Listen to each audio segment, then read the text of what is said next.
Thank you.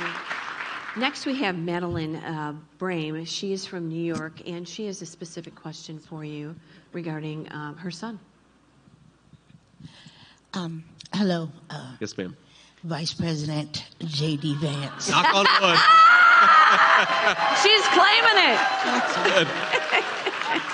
it. You actually heard my story at the RNC. I spoke about my son. Of course. Yes. Yes, ma'am. What I want to know, what my question is what will a Trump-Vance administration do to strengthen and protect the rights for families of homicide victims legislatively? Yes, ma'am. Well, first of all, again, I'm sorry that your government failed you, and I promise you that when we're in office, we're going to try to make sure that your government doesn't fail the next person who's dealing with what you're dealing with.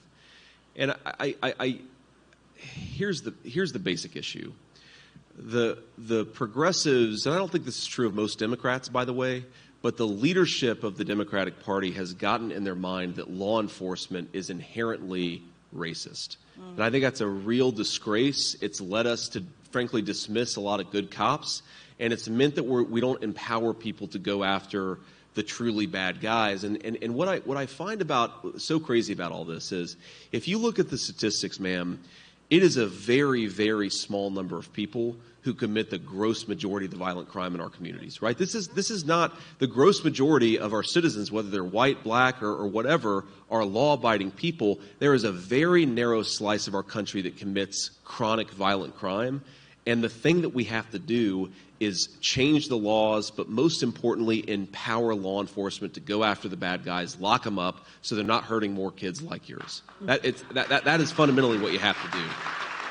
And what I think is I just can't believe that one half of our political leadership has gotten in their head that if you lock up criminals, that's somehow a bad thing. Locking up violent criminals is one of the core functions of government, right? And you don't have to lock that many people up. Just lock up the violent criminals, and we could do so much better. And part of this is legislative too. And I've sponsored legislation to this effect. We're getting to a point where we've got a major law enforcement crisis in our country. We've got a lot of great police officers that aren't re-upping. You've got a lot of great young men and women who don't want to become police officers because they think it's too hard of a job. We are going to have to really fix the pay and benefits for our local law enforcement so that they get the pay they deserve, but most importantly, so that we get the right people serving as police officers. Because if you think it's bad now, and unfortunately the crime rates are not in a good place right now, it's going to be a lot worse in 5 years if we don't get better people coming into law enforcement, because you've got a lot of very good people who are getting out of law enforcement right now. Right. Thank you, ma'am.